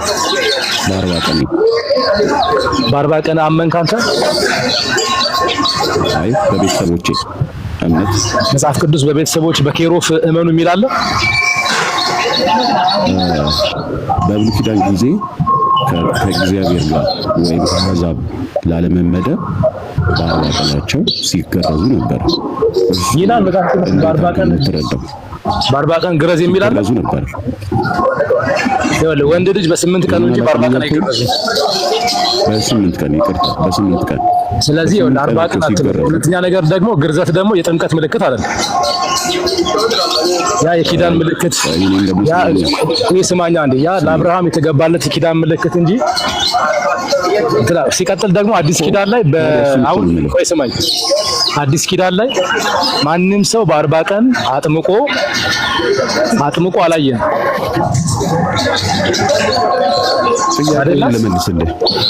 ጥያቄህን ልመልስልህ። በ8 ቀናቸው ምንም ነፍስ ሳያውቁ አብርሃም በተገባለት ኪዳን ላይ ቤተሰብ ሆኑ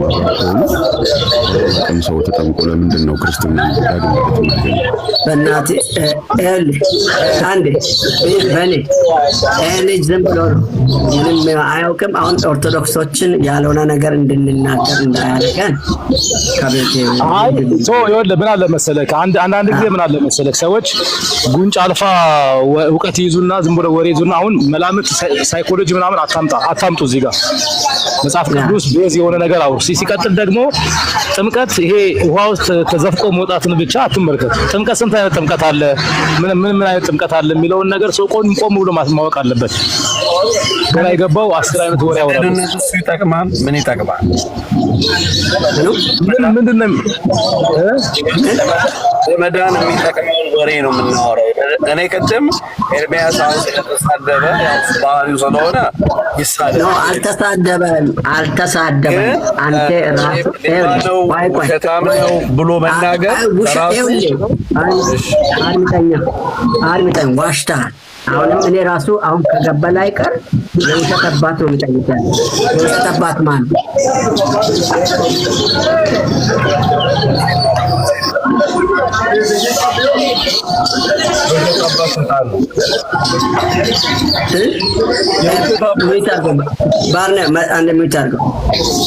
የውሸት አባት ሴጣን ነው። ስለዚህ አንተ ስትዋሽ ሰይጣን እየሆንክ ነው ማለት ነው። ለምንድን ነው የምዋሸው? አንተ ለምን መሰለህ? እስከ ዛሬ እኔ እናንተ ስናወራ ይሄ ልጅ ቅድም ዋሽተኛል እኮ ቅድም የዋሸውን ውሸት ነው የሚያመጣው። ምን ብለህ እንደዋሸ ይወቅ። ቅድም እነሱ አደናግረውኛል፣ መልሱን አደናግረዋሉ ብለህ ነው የጀመርከው። ኖ አይደለም። አይ እንደሱ አይደለም። እኔ እንደሱ አይደለም ያልኩት። ቅድም አደናግሮ ኮንፊውዝ አድርገውኛል ያልኩት ስለ አንተ ያስረዳኸኝን ሐሳብ ወስጄ ኤርሚያስ ደግሞ እንዲደግም ስለፈለኩ ነው ያንን ያልኩት። ምንም ይደገም የለም። እኔ ምንድነው ኮንፊውዝ አደረገው? ቆይ አይደለም። እሺ አንድ ደቂቃ ታገሰኝ እና እኔ ተውሃለሁ፣ ችግር የለውም። ግን ኤርሚያስ ይኸውልህ ፍቅርን አንተ ጥሩ ነው። እኔ በእውነት አንተ የምታስረዳበትን መንገድ በጣም ነው የምወደው። ይሄ በትዕቢት በማን አለብኝነት አውቃለሁ ስሜት ሆኖ ሌባ ነው ውሸታም ነው ምናምን ነው የሚለውን ይሄ ተረት ለምን መሰለህ እሱን የሚለው ኤርሚ ለምን እንደሚል አልገባኝም። ኤርሚ ይሄን ያለ ምክንያት ኦርቶዶክስን እኔን ማታለል ትችላላችሁ። እውነት ነው። የኦርቶዶክስን መውጫ መግቢያ እውነት እላችኋለሁ። በትምህርት ነው ያወቅኩት። እኔ አላውቃችሁም፣ አልነበርኩም፣ አልኖርኩም፣ ከናንተ የለውም። እንደውም ብዙ ጊዜ በጣም የአምልኮ መልክ አላቸው ኃይሉን ክደዋሉ በሚለው ሐሳቤ ብዙ ወገኖች ቅር ብሎኛል። ዘመዶቼ ኦርቶዶክስ ሆኑ ጓደኞቼ የቅርብ ሰዎች በጣም ብዙ መንገድ ላይ ሰላምታ እስኪነሱ ደርሻለሁ። ንግግሬ ቁርጥ ያለ ነው። እንደነሱ እንደውም አውቄ ደናግሬ ነው የሚለውን ነገር እናያለን። እሺ ክርስቲያኑ ኦርቶዶክሱ ማሲ በማርያም ምልጃ ይዳናል ብለህ ታምናለህ? መጀመሪያውን እኛ ኦርቶዶክስ ክርስቲያን በማርያም ምልጃ ብቻ ይዳናል ብላ አታምንም። የመዳን መንገዶች አሉ። በሱ ላይ እንወያያለን። መጀመሪያ እኛ ኦርቶዶክሳዊ ፖለቲካ እሰራለሁ የምትል ከሆነ ሌላ ነው። የኦርቶዶክስ እምነት የመዳን መንገድን እንነጋገር መጀመሪያ። የመዳን መንገዶች አሉ ነው እያልክ ያለኸው? የኦርቶዶክስ የመዳን መንገድ እንዴት ነው ብለን እንነጋገራለን። ከዛ ያንተን ደግሞ እንነጋገራለን። እሺ ከዛ ደግሞ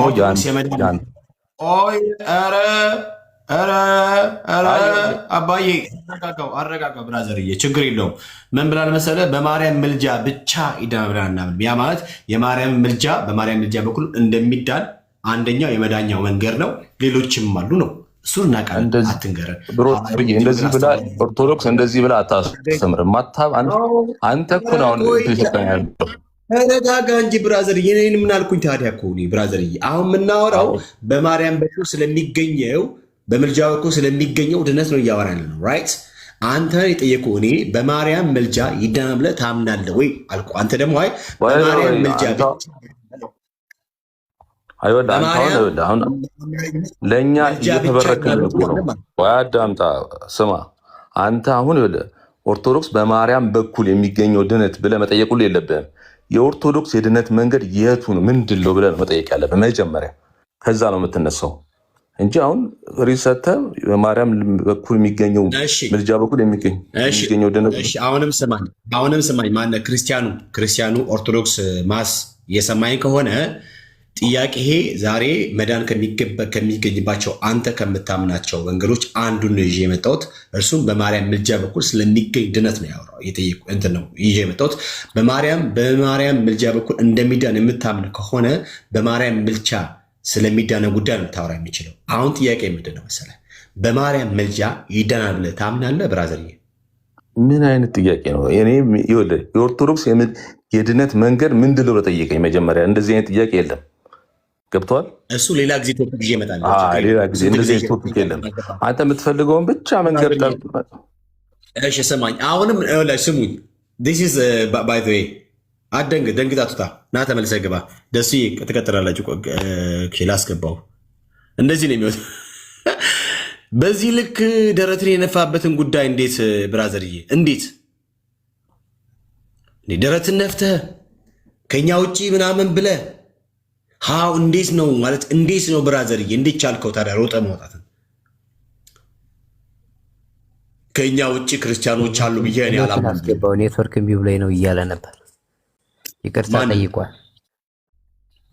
ኤሊዮት አይ ቲንክ እንትን አይመስለኝም ጠይቋል። እሺ ደሱዬ ሜቢ ሰላም ወንድም፣ እንዴት ነህ? ድምፅ አይሰማም ብራዘር። ሰላም ወንድም፣ እንዴት ነህ?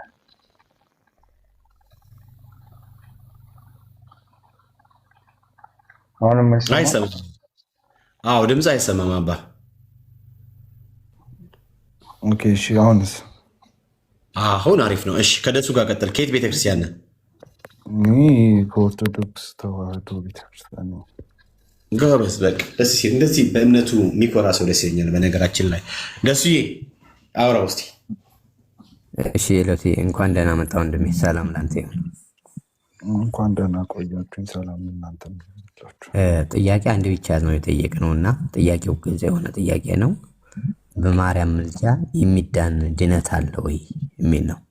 ይህም ደግሞ ከቻልክ ከ66ቱ ከቻልክ ከ66ቱ ካልቻልክ ደግሞ ከ81 መጽሐፍ ቅዱስ ውስጥ አሳየን። ኦኬ እሺ፣ እኔ ከመጽሐፍ ቅዱስ ሳይሆን ማሳያችሁ በተግባር መጀመሪያ አዳምጠኝ። ሌላ ሰው ይቀየርን ይሻላል ተግባር። ምክንያቱም የማነው ምረታ ብልታወራኝ ነውና አይደለም። እኔ ስለነሱ ማወራ ጌታ ለምሳሌ አንዴ ሂዶ አንዴ ያሰማኛ። ሲጀመር ምልጃ ምን ማለት ነው? ምልጃ ማለት መጠየቅ ነው። ምልጃ እሱን አይደለም።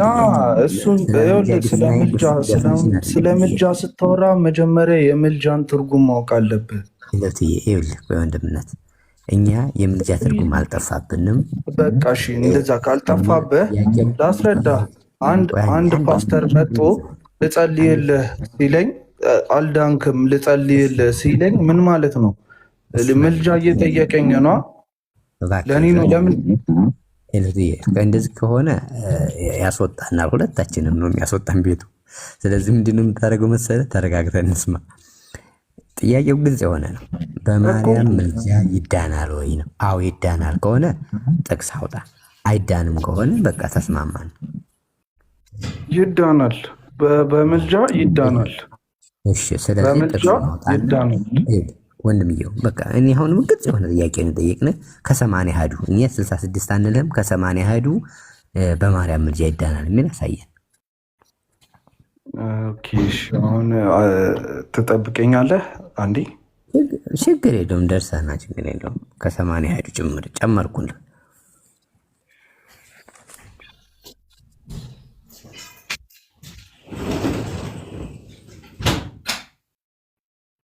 ሄሎ ያለ ወንድም ነህ?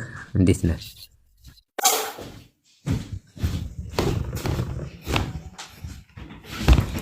ወጣ እንዴ? ሊያመጣ ሄዶ ነው። ከ80 አሐዱ በማርያም ምልጃ ይዳናል የሚል ሊያመጣ ነው። ዋው ደስ ይላል፣ ደስ ይላል። ዛሬ በቃ በምልጃው አምነን እንለያይ ነው። አማላጄ እያለ ማለት እሺ ሮያል ሰላም ነው? ሰላም ነው። እኔ እንኳን የገባሁት ምን መሰለህ፣ ቅድም አንተ ልጅቷ ላይ ስታላግጥ በጣም ተናደድኩኝና ገብቷል። ምንድን ነው ልጅቷ ጴንጤ ነኝ እያለች ነው እና ለምንድን ነው ምናምን ብዬ በጣም ደንፉ ይዞ ነበረ። ገብቷል። እና እንዴት ራሷን ሸፍና መታ ምናምን። እኔ ደግሞ በጣም የምናድደው ሃይማኖቱን እያለ አሁን ምሳሌ ሙስሊም ነኝ ሆኖ ወደ ክርስቲያን፣ እንደገና ደግሞ ጴንጤ ነኝ ሆኖ ወደ ኦርቶዶክስ ነኝ ብሎ ጴንጤ የሚል ሰው ነው። እና ልጅቷ አሁን የምታዳምጥ ከሆነ እንደዚህ አይነት ነገር ሁለተኛ እንዳታደርግ፣ ይህን ቆሻሻ ነገር እንዳታደርጊ። እኛ ኦርቶዶክሶች በእምነታችን ሀፍረንም ተመሸማቀንም አናውቅም። ስትገቢ ኦርቶዶክስ ነሽ ኦርቶዶክስ ነኝ ብለሽ ግቢ። እኛ በዚህ አትረጅንም። እኛን የምትረጅንም የምትደግፊንም መንገድ የለም። ስለዚህ ሁለተኛ እንዳትደግኙ። ይህን ነገር በጣም ስላናደድሽ ነው። መጀመሪያ በቤካ ተናድጄ ነበር። ለካ ያንን ነገር አለ እንደዛ የተሳቀው እሱ ምን እንዴት እንዳወቀሽም ግራ ገብቶኛል። ግን በኋላ ደግሞ አንቺ መተሽ እንደገና ሌላ ጭቅጭቅ ውስጥ ትገቢና ለመተራረብ ሞከርሽ። ስለዚህ እንዳታደርጊው። እኛ እምነታችንን በመደበቅ ተጋግዘንም አናውቅም። እምነታችንን አፍረንበት አናውቅም። እምነቴ ይሄ ነው ብለሽ ግቢ፣ ተነጋገሪ፣ በሀሳብ ተስማሚ፣ ተጣይ፣ ተሰዳደቢ ከፈለግሽ። ግን እምነትሽን ደብቀሽ በሰው እምነት አትምጭ፣ እንዳታረጊው። በኦርቶዶክስ ቤት የሚያስጠላ ነው፣ ጸያፍ ነገር። ስክሮል ሳረግ አግኝቼ ልንገርህ ብዬ ነው። ቤክ ተናድጄ ምንድነው መሰለህ እኔ ያው አንዳንድ ጊዜ በአካባቢ ልንሳሳት ምናምን እንችላለን ብዬ ያምናለሁ። ስፔሻሊ እኔ ልሳሳት እችላለሁ። ጋ ማለት ግን እውነትን እንዲናረግ አሁን ልጅቷ ምንድን ነው እኔ ኦርቶዶክስ ያስገባትም ኦርቶዶክስ ስለሆነች ነው ያስገባት። ለምንድን ነው እሷ ጋር ያለውን ነገር ሰምቼ እኔ ጋር ያለውን ነገር ሰምታ እንደ እግዚአብሔር ቃል ነገሩን ፈትሸን ነው ምንለያየው። ቴንኪዩ ተባሪኪ ምናምን ተባብለን ምንለያየው። ግን እንደመጣች ምንድን ነው ያለችው? አንድ እንግሊዝኛውን እንኳን በትክክል አልጠራችም። ዲሞሽን ብላ የመጣችው እንደመጣች ከየት ዲሞሽን ነው አለች። ምን ማለት ነው ብዬሳት እኔ ሙሉ ወንጌል አለች። አይ ዲሞሽን በማርያም ምልጃ እንደምታምን ማርያም በማርያም ምልጃ ይዳናል ብለን እኛ እናምነ። በጣም አደገኛ ነገር ነው በነገራችን ላይ። እና ለምን አየህ በእምነት የምታምንበት የምትኮራበት ከሆነ እኔ ከዚህ ነኝ ብለህ ትመጣለህ፣ ወይም እኔ ከዚህ በፊት ትመጫለሽ ስትል ሀሳብ ነው በቃ። ለምሳሌ ባለፈው ጴንጤዎች ድነዋሉ ብላችሁ ታምናላችሁ ብዬ ጠይቂያቸዋለሁ። ርስ ገብቻለሁ። የገቡት አይ አልዳናችሁም ብለን የምናምነው ከምን አንጻር ከዚህ አንጻር ይሄ ነገር ያልከው እንደ እግዚአብሔር ቃል ንገረን። ከዚያስ እኛ ደግሞ ስለደንበት መዳን ደግሞ እንደ እግዚአብሔር ቃል አሁን እንደዚህ ነው ስታወራ ቤተ እኔ መቼም ነው ማላፍርበት ደረቴን ነፍቼ የሚሄደው መቼም አንገት የማልደፋበት ቤተ እምነት እኔ ያለሁበት ደግሞ የሚገርም ነገር እኔ የምናደደውን ታውቃለህ። የሆነ እበላባይ አስመሳይ ሰው አልወድም። እኔ አሁን ለምሳሌ ኦርቶዶክስነቴን እንድትነካብኝ እንድታንቋሽብኝ አልፈልግም። በጣም የምኮራባት እምነቴ ነኝ። አንተም ደግሞ በጴንጤነት ስትኮራ ነው በቀደስ የሚለኝ እኔ። ጴንጤው በእምነቱ ይኩራ፣ ያኛውም ኦርቶዶክሱን በኦርቶዶክስነቱ ሲኮራ። አስመሳይነት በጣም የሚያስጠላኝ ባህሪ፣ ማስመሰል በጣም የምጠላው ነገር እና በጣም ነርቨስ ነው ያደረገችኝ እኔ። ገብቶሃል? ለምን በቃ ራሷን ሆና ትምጣ። በቃ ከዛ በኋላ የምታውቀውን ነገር ካለ ትከራከራለች፣ ማታውቀው ነገር ካለ ጥላ ትወጣለች። በቃ ይሄ እንደዚህ አይነት ነገር እኔ አናዳኝ ነው የገባሁት። እግዚአብሔር የማይመቼ ነገር። ስለዚህ ይሄን እንድናገር ነው የገባሁት። የሆነ ሰው ጋር እያወራችሁ ነው አይደለ? ማን ነው? እንትን ኤሎት ጋር እያወራን ነበረ። ላመጣለሁ ብሎ ጥቅሱን እስቲ እየጠበቅን ነው። በጣም እርግጠኛ ነገር ሮያል ወንድምነት ማስከፈለክ መቀጠል እንችላለን። ምንድነው? ስለ ማርያም ምልጃ ምናምን ነው አይደለ? አይ በማርያም ምልጃ ይዳናል ወይ የሚል ነው ርዕሳችን። ምናልባት እኛ እንድናለን ብለን ነው ምናምነው። አዎ እነሱ እንደምታምኑ አውቃለሁኝ። ግን እንደው ምናልባት ከ80 አሐዱ ጭምር ከ66ቱን ተውና ከ80 አሐዱ ላይ መረጃ ካለ ያው ለመማማር ነው፣ እኛም ለማወቅ ነው። እኔ ገና መጽሐፍ ቅዱስን በብዛት ያነበብኩት አይደለም። እኔ ገና አንባቢ ነኝ። ያው በቅርቡ ነው መጽሐፍ ቅዱስ ማንበብ ራሱ የጀመርኩት። ግን ኖርማሊ በማርያም ምልጃ ግን ከሚያምኑት ውስጥ አንዱ ነኝ እና ምልጃ እንደገና ደግሞ እንዴት ነው የመዳናችን መንገድ የተለያየ ሆኖ ሳይሆን ለምሳሌ እኛ ምልጃን የምንለው አሁን ለምሳሌ ጻድቃኖች ያማልዳሉ በሚለው በዛ ነው ማርያምን የምናካትታት በጻድቃን ቦታ ነው እና ጻድቃኖች ያማልዳሉ። አሁን በማርያምንም በዛ ብናካትታት እንደውም ቀለል ላንተ ላድርግልና ከ80 አሐዱ በጻድቃን ምልጃ መዳን የሚገኝ ከሆነ እሱም ካለ ብታሳየን ችግር የለውም።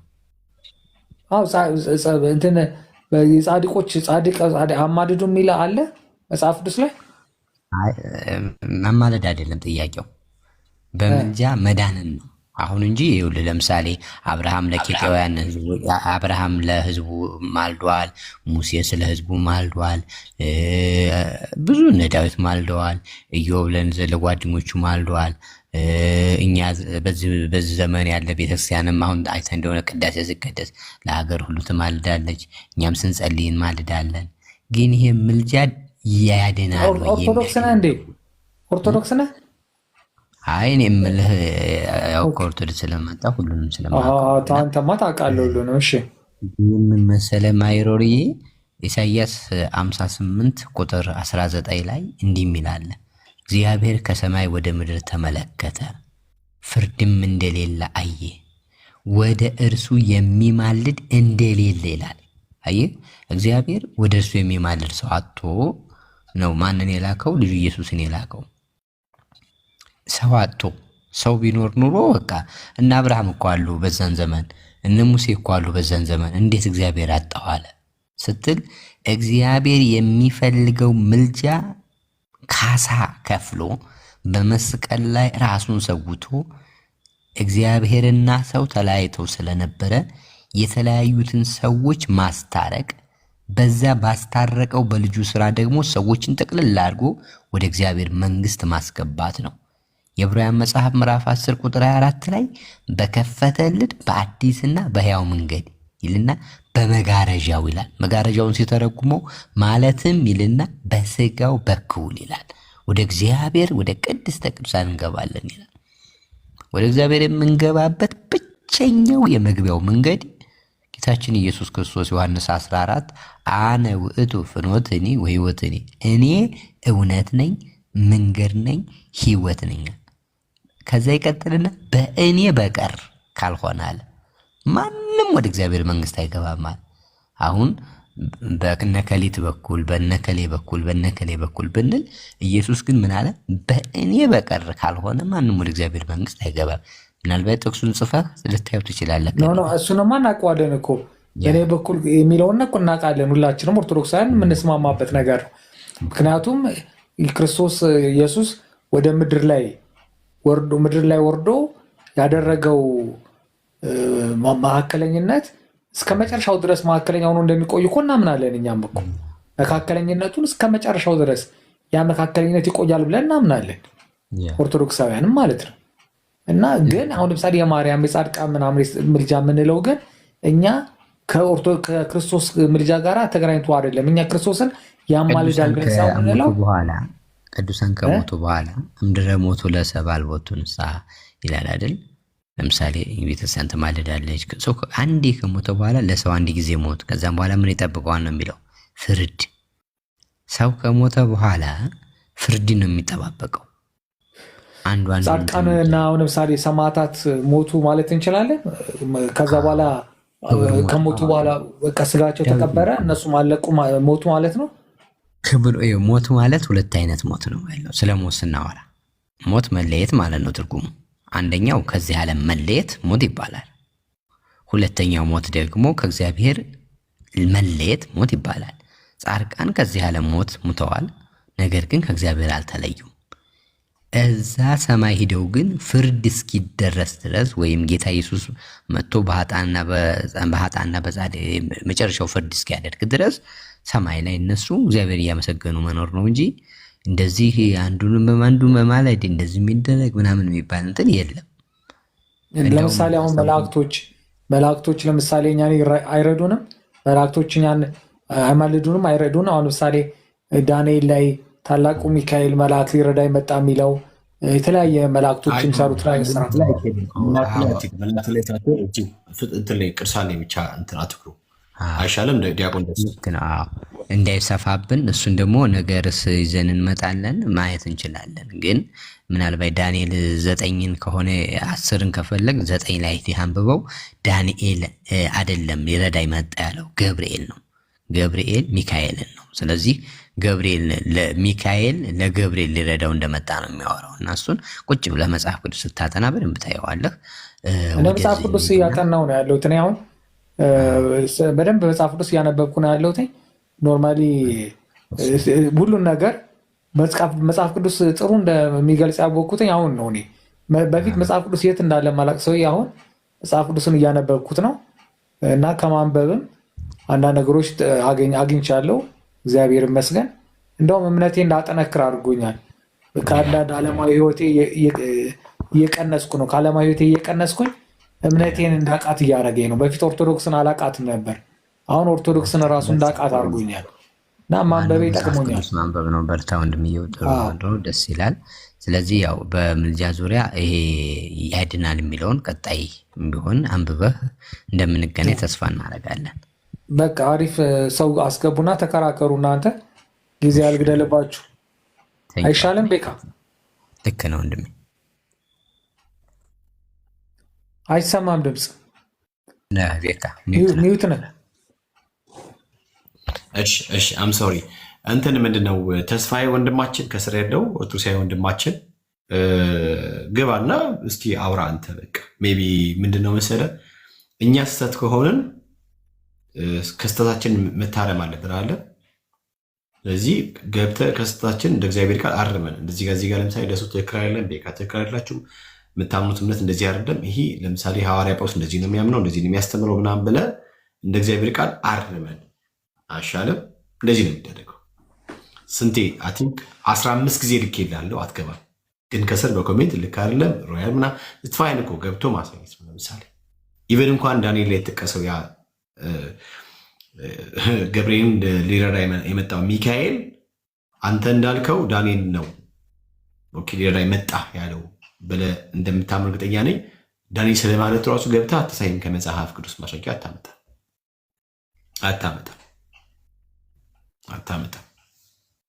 እና ቢያንስ ገብተህ ለማየት ሞክር።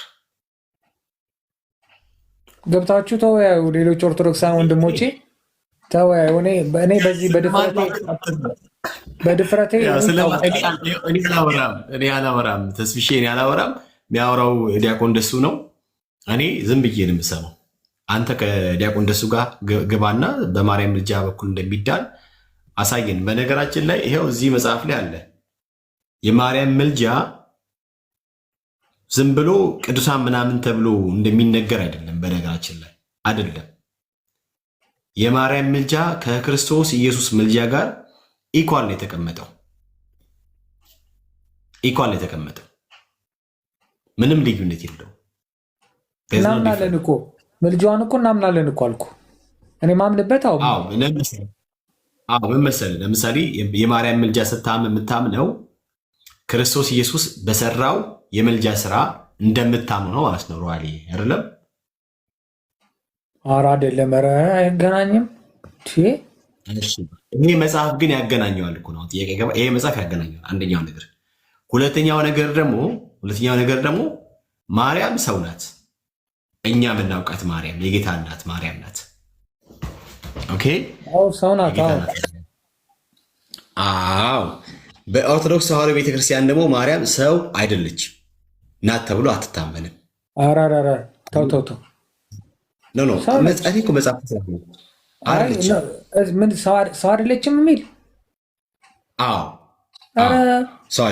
እንደውም የሚገርምህ እንደዛ ብትላቸው ለምሳሌ የሃይማኖት አባቶች ምናምን እንደውም አንተ ምንድን ነው መናፍቅ ነህ ነው የሚሉ። እንዴት ትላለህ? ማርያም ሰው አይደለችም ትላለህ ነው የሚሉ። ነው አይደለም? ሮያልዬ አይደለችም። በኦርቶዶክስ ተዋሕዶ ቤተ እምነት ሰው ነች ብሎ ማመን አይቻልም። ይኸው ለምሳሌ ፋሲካ ግቢ፣ እኔ ያሳይሻለሁ። ትእዛዙ የሚታደርገው አባቴ ፋሲካ ቅድስት ድንግል ማርያም ቅድስት ነች ነው እንጂ የምንለው ሰው አይደለችም አንልም። ስማኝ ሮያልዬ፣ እኔ አሳያለሁ ብያለሁ፣ አሳያለሁ። እሱ ከፍጡራን በላይ ከፈጣሪ በታች በቤተ እምነታቸው እምነት መሰረት ትምህርታችን ነው ብሎ ባሳተሙት ላይ በግልጽ ያስቀመጡት ጉዳይ ነው። እሱን እንላለን። ከፍጡራን በላይ የምንለው ግን በክብሯ እሱ አለ። አሁን ለምሳሌ ስለ ክርስቶስ ኢየሱስ አማላጅነት ብናወራው ሮያልዬ፣ ክርስቶስ ኢየሱስ አሁን ላይ ቁጭ ብድግ እያለ ይለምናል ብለን ሳይሆን በቀደመው ስራ ነው አይደለም? ያ የቀደመው ስራ በህይወት ይኖራል ብለን አምናብነው። በመካከለኝነቱ የመጀመሪያ ስማኝ፣ ለምሳሌ ጌታችን ኢየሱስ ክርስቶስ በቀደመው ስራ ነው አይደለም? ያ የቀደመው ስራ የዕብራውያን ምዕራፍ 7 ቁጥር 25 እንደሚነግረን ዘውትር በህይወት ይኖራል አይደለም? ያ ስለዚህ በክርስቶስ ወደ እግዚአብሔር የመጡትን ፈጽሞ ያድናቸዋል አይደለም? ትክክል። ስለዚህ አንዴ በሰራው ለዘላለም ነው የሚኖረው። የማን? የክርስቶስ ኢየሱስ የምልጃ አይደለም ስራ። ኦኬ፣ ኢቨን እንኳን በቀደመው ልመና ራሱ የክርስቶስ ኢየሱስ ስቲል ነው አሁን ድረስ። ልክ ቤተክርስቲያንም እንደዚህ ብላም ስለምታመን ማለት ነው። አሁን ምንድን ነው መሰለህ ክርስቶስ ኢየሱስ የዛሬ 2000 ምናምን ዓመት ወይም 2026 ዓመት ኦኬ በቀራንዮ መስቀል ላይ በሰራው የመስቀሉ ስራ ያ የማስታረቅ ያ የምልጃው ስራ አሁንም በእርሱ በኩል የሚመጡትን ፈጽሞ ሊያድናቸው ዘንድ እንዲችል በህይወት ይኖራል። የማን? የክርስቶስ ኢየሱስ አይደለም? የማርያምስ ምልጃ መች በሰራችው ነው አሁንም ድረስ እስቲል በህይወት የሚኖረው? ወይንስ ማርያም አሁንም እንዲህ ቁጭ ብላ ከሁሉ የሚደረገውን ጸሎት እየሰማች ለእግዚአብሔር ታሳርጋለች? አየሩ ያልዬ ዩሲ ገብቶኝ። አሁን እኛ ግን የምንለው አሁን ለምሳሌ እኛ የቅዱሳን የተለያዩ ብልቶች ናቸው የሚለው ነው። ከዛ ውስጥ እኛ አንድ እንትነን ነው የምንለው፣ አንድ የታቀፍነን ነው የምንለው። በዛ መሀል አንዱን ይረዳዳ በሚለው መሰረት ማርያም እኛን ትረዳናለች ነው። ቅዱሳኖቹ እኛ እንደሚረዱ ማርያም ከቅዱሳኖቹ አንዷ ነች ብለን ነው የምንለው እንጂ ማርያም እኛ ከክርስቶስ ጋር ከሰራው ስራ ጋር አንድ ነው ብለን አናውቅም። እንዴትስ ሊሆን ይችላል? እሺ ስማኝ፣ አሁንም ስለ ብልት የምታነሳው አንደኛ ቆሮንቶስ ምዕራፍ 2 ላይ ያለውን ሀሳብ ነው። አሁንም በደንብ አድምጠኝ። ጥያቄ ምንድን ነው? ማርያም አሁንም ወይም ደግሞ ቀድሞ በቀደመው ስራ ያ የሰራችው ስራ ስቲል እስከዛሬ ድረስ ወይም ደግሞ ክርስቶስ እስኪመጣበት ጊዜ ድረስ በህይወት ይኖራል ብለህ የምታምን ከሆነ ማርያም የሰረችውን የምልጃውን ስራ ከመጽሐፍ ቅዱስ ታሳያለህ ማለት ነው። የመጀመሪያ ነገር አይደለም። እሷማ መጀመሪያ ምን ሰርታለች? ምን ምልጃ ሰርታለች? ቆይ ስማኝ፣ ለዚህ እኮ ነው ብዬ ምን ለዚህ ነው ስለሌለ ነው። እሺ አይ አይደለም ማርያም አሁንም ድረስ ነው ማለት መመስማት ከዚያ ደግሞ በማሳሰብ የምታገለግለው ከተባለ ደግሞ ማርያም እስቲል አሁን ወደ እሷ ጋር እንዲጸለይና እሷ ጸሎት እንደምትሰማ ደግሞ አሁንም ሌላ ማስረጃ ይጠይቃል ማለት ነው። ገባ? በቅዱሳን ህብረት እኮ ቅዱሳን ህብረት እኮ እሺ በቅዱሳን ህብረት በሚለው ጉዳይም ከመጣ አሁንም ሌላ ጉዳይ ነው። ሮያልዬ የማርያምን ከቅዱሳን ምናምን ጋር አይደለም ተርታ የምትሰልፈው። ማርያም ከፍጡራን በላይ ነች፣ ከፈጣሪ በታች ነች የሚለውን የሰመረ ማለት ምንድን ነው የሚባለው? ምንድን ነው ሪማርከብል የሆነ ነገር ማለት ምንድን ነው የሚባለው? የጸና ነገር የተደላደለ ነገር እንዳለ ወቅ ምንድን ነው የተደላደለ ነገር? ማርያም ከፍጡራን በላይ ናት፣ ከፈጣሪ በታች ነች የሚለው ነገር እምነታችሁ ነው አይደለም? ስለዚህ ያንን እምነት አምታ አትወርድ ማለት ነው። አምተ አውርደኸው ለሚጠቅም ነገር ከቅዱሳን ጋር ትቀላቅለውም። አንድ የሆኑ ለይተዋል። ገባህ አይደለም? ይህን እያልኩ ያሉት ነገር ለይተዋል። ኢቨን እንኳን አለየንም፣ አይ በብልቶች ውስጥ በሚለው ነገርም እንኳን እንምጣ ከተባል አሁንም ጥያቄ ያስነሳባል። ምን የሚል ጥያቄ መሰለኝ የሚያስነሳብህ ሮያልዬ? ወደ ማርያም ስጸልይ ማርያም እንድሰማ እርግጠኛ ሆነ ከሆነ አሁንም ማርያም ከብልቶች ውስጥ እንዳሉ ብትቆጠርም ጸሎት በምታደርግበት ጊዜ በመስማት የአንተ ጸሎት እንደምታሳርግ አሁንም ማስረጃ ይጠይቃሉ። ገባ እያልኩ ያለሁት ነገር ገብቶኛል። አሁንም ይጠይቃሉ እያልኩ ያለሁት ነገር ለዚህ ምንድነው ማስረጃ ካልተገኘ አይ በቀደመው ስራዋ ነው ብሎም ካልተባለ ነገርዬው ፉርሽ ነው የሚሆነው ማለት ነው። የለም ወደሚለው ይመጣል። ከክርስቶስ ትምህርት የወጣ ነው አንቀበለው ማለት ነው። ቅድምን ብያለው መሰለህ ኢየሱስ ክርስቶስ እንደ ዕብራውያን ምዕራፍ 7 ቁጥር 25 መሰረት ክርስቶስ በቀደመው ስራ ቅድም ዲያቆን ደሱም እያነሳ ነበረ። አንድ ጊዜ ባቀረበው ኦኬ ያ ለዘላለም ገባ እንደሚኖር ደጋግሞ መስዋዕት ማቅረብ እንዳያለበት በእርሱ በኩል ወደ ቅድስት መግባት እንደተቻለ ኦኬ ያ የተከፈተው የተመረቀው በደሙ እንደሆነ እየነገረ ነበር። አስተውለ ከሆነ የክርስቶስ ኢየሱስ የምልጃው ስራ አንዴ የሰራው ስራ እስከሚመጣ ድረስ በህይወት ከኖረ የማርያም ደግሞ እንዲሁ እንደሆነ መጽሐፋቸው ያትታል ማለት ነው። ገባህ? እዚህ መጽሐፍ ላይ ማርያም ስለ ምልጃ የሞተችበትን ጉዳይ ያነሳል። መጽሐፍ ቅዱስ ላይ እነ ሐዋርያ ጳውሎስ በዚህ መንገድ አስተምሯሉ እንዴ? እንደ ልጇ የሞተችበት ምክንያት አንተ ይኸውልህ ገብቶኛል። አሁን አንተ ያመጣኸው በፈሰሰው ደሟ የሚለው ያልታረመውን ነው። ያልታረመው አይደለም፣ እሱ ሌላ ጉዳይ ነው። ደሱዬ ስለ ሻሊ ነው ታርሟል። አንዴ አይደለም፣ እሱ አልታረመም። በላዘርዬ አልታረመም። እሱ በዙም ትሸውዳለህ። እመቤቴን ታርሙ ሮያልዬ ቆይ ተረጋጋ፣ ችግር የለም። አልታረመም። ያልታረመው መሰለህ ያልታረመው እናንተ ላይ የመሸወድ እናንተን የማታለል ምናምን ነገር አይደለም። በስነ ስርዓት ሊቃውንቶቹ ደሟ የሚለው ደሟ መሆን የለበትም። ችግር የለውም። ሮያልዬ እንቀጥላለን። ምንም ችግር የለውም። ቅድም ስለ ብልት ያልከው ጉዳይ ስለ አንደኛ ቆሮንቶስ ምዕራፍ 12 ላይ ያለውን ጉዳይ ዲያቆን ደሱ ያብራራል። በተሻለ መጠን ያብራራል። ግን የማርያም ምልጃ እንዴሎች እንደ ቅዱሳን ምናምን ተብሎ የሚባል ሳይሆን የማርያም ምልጃ ከክርስቶስ ምልጃ ጋር ኢኳል ነው፣ አንድ ነው። ምንም ዲፍረንት ቆይ ስማኝ።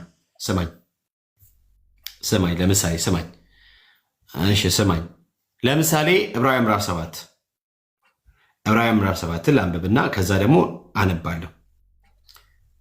እሺ ዕብራውያን ምዕራፍ 7 ቁጥር 25 እንደዚህ ይላል። እሺ እነርሱ ግን ለዘላለም እንዳይኖሩ የሚኖሩ ስላልሆኑ የማይለወጥ ክህነት አለው።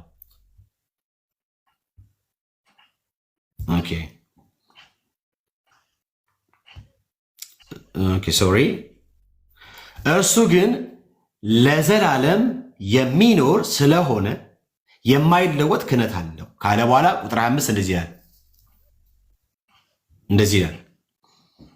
ይላል። ስለ እነርሱም ሊያማልድ ዘውትር በሕይወት ይኖራልና። ስለዚህ ደግሞ ዕብራውያን 7:25 7:5 ነው 25 7:25 ኦኬ።